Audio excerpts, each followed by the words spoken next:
Hi, I'm Oscarito, and this is the series Wednesday Season 1.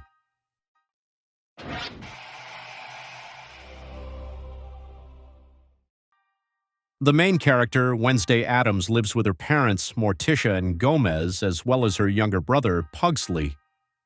She attends a regular school but feels like a complete outsider. At times, she experiences strange visions.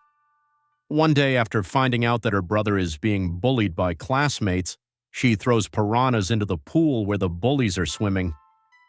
As a result, Wednesday is expelled. Her parents decide to send her to Nevermore Academy, a school for outcasts like herself. In this world, magic exists, though not everyone has access to it. Nevermore is home to witches, werewolves, sirens, gorgons, and other supernatural beings. Wednesday is not thrilled about her new environment, especially her overly bright and bubbly werewolf roommate named Enid.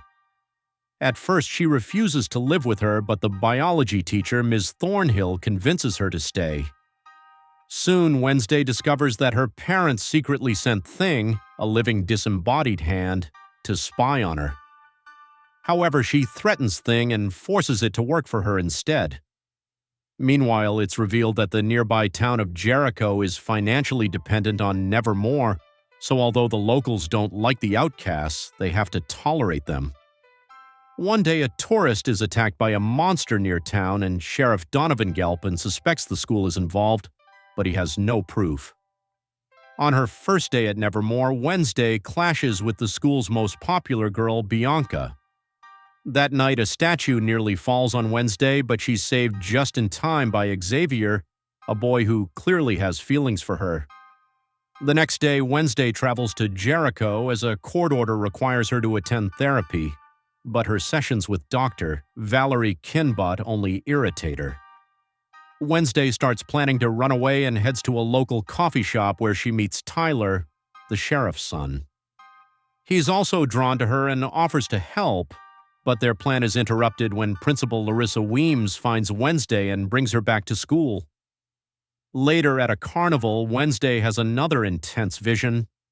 Following the clues, she runs into her classmate Rowan, who tries to kill her, claiming she is destined to bring destruction to Nevermore. His mother supposedly predicted this long ago, and there are drawings to prove it. It turns out Rowan was the one who pushed the statue on her earlier. Suddenly, the same monster appears and kills Rowan, but doesn't harm Wednesday. When the police arrive, Rowan's body is gone. Strangely, he shows up at school the next day as if nothing happened. However, he's soon expelled and leaves. Wednesday later learns that Principal Weems had shapeshifted into Rowan to deflect suspicion from the school. When confronted, Weems insists her intentions were good. As Wednesday continues her investigation, she uses Rowan's drawings to find a hidden library and uncovers a secret student society that includes Bianca, Xavier, and others. They invite her to join, but she declines, taking a book with a missing page on her way out. Eventually, she discovers that the missing page reveals the image of Joseph Crackstone, the founder of Jericho, who died over 400 years ago. In one of her visions, Wednesday is transported to the past and meets a girl who looks just like her ancestor, Goody Addams. Back then, Crackstone tried to wipe out all outcasts, including Goody. Though she survived, she later founded Nevermore Academy on the very land he once claimed. After returning to the present, Wednesday once again encounters the monster and finds out that behind it is a person with the power to transform into the beast. Soon, the monster commits another murder. The police recover a camera with a blurry silhouette of the creature, and Sheriff Donovan Galpin becomes convinced that Nevermore Academy is somehow involved. Wednesday continues her investigation. Sneaking into the morgue, she discovers that after each attack, the monster takes a body part from its victim. Over time, she begins to suspect Xavier.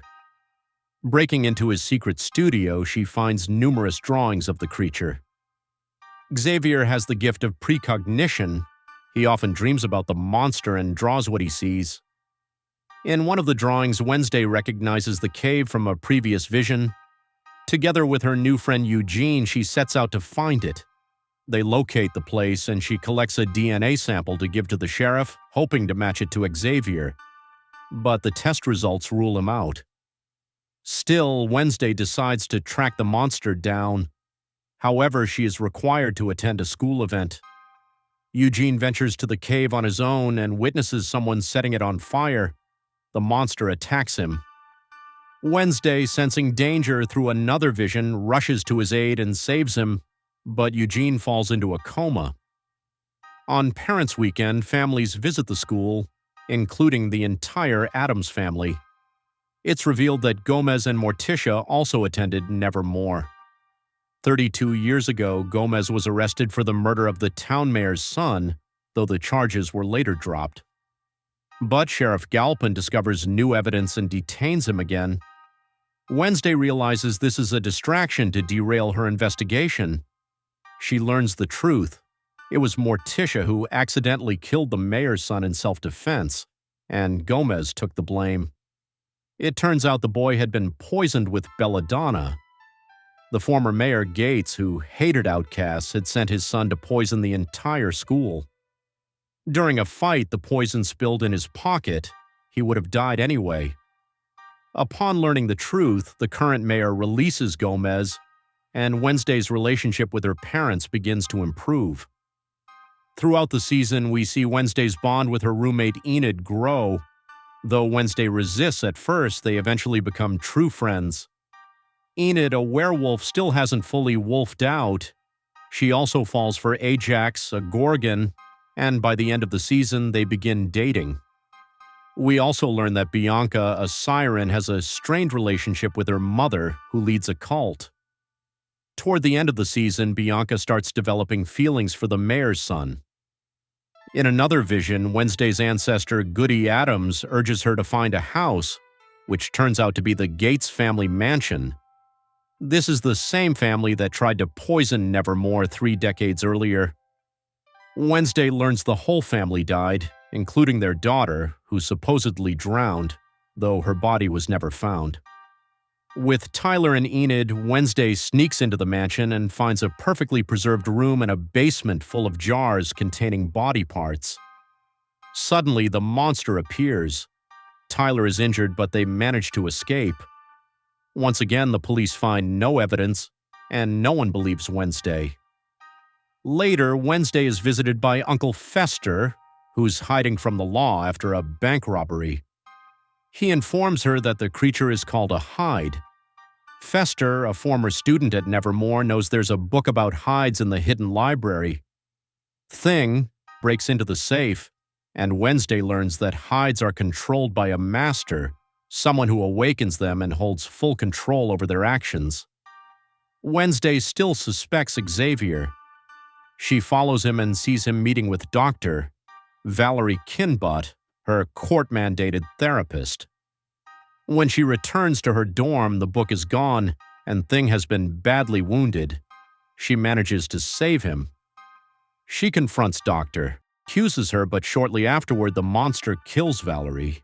Wednesday is now certain Kinbot was the Hyde's master.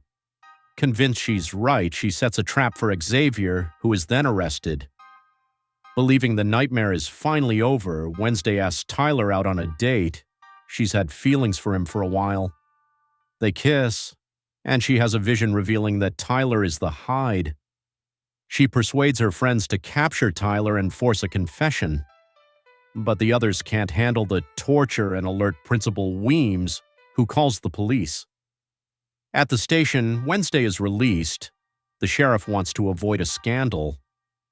As she's leaving, Tyler admits that even though someone else controlled him, he enjoyed killing as the Hyde. Principal Weems doesn't believe Wednesday and expels her from Nevermore. Before leaving, she visits Eugene, who's just awakened from his coma. He tells her that the person who set the cave on fire was wearing red boots. Wednesday realizes it was Ms. Thornhill, the biology teacher. She's actually the Gates daughter who was thought to have drowned. Thornhill plans to destroy Nevermore as revenge for her family's downfall. Wednesday tricks her into confessing within earshot of Principal Weems, but Thornhill kills Weems and knocks Wednesday unconscious. She wakes up inside Joseph Crackstone's crypt, surrounded by the bodies of the Hyde's victims. Thornhill intends to resurrect Crackstone using an ancient ritual. Her goal to eliminate all outcasts at Nevermore. Wednesday is the key to the ritual because her ancestor Goody once cursed Crackstone. The ritual is completed, and the resurrected Crackstone fatally wounds Wednesday. After that, Thornhill heads to Nevermore with the resurrected Joseph Crackstone. Meanwhile, the spirit of Goody Addams possesses Wednesday and heals her fatal wounds. Regaining consciousness, Wednesday rushes to stop the villains. On her way, she is ambushed by the Hyde, but Enid comes to the rescue, fully transforming into a werewolf for the very first time. During the fierce battle, Sheriff Galpin arrives and shoots the creature. As the Hyde shifts back into human form, the sheriff is horrified to realize it's his own son, Tyler. Wednesday makes it back to the school and confronts Crackstone. Bianca joins the fight, and together they defeat him. Wednesday lands the final blow, killing Crackstone once and for all. At that moment, Thornhill appears with a gun, but Eugene's bees swarm and attack her. Her fate remains unknown. After everything, Wednesday finally admits that Enid is her true friend. Sometime later, Xavier is released and fully cleared of all charges. Wednesday apologizes to him, and as a peace offering, he gives her a cell phone so they can keep in touch over the break. As Wednesday returns home, she receives an anonymous text message, "I'm watching you." Rather than being frightened, she smiles, happy to have earned her first stalker. In the final scene, we see Tyler being transported in a secure armored vehicle under heavy guard. End of Season 1.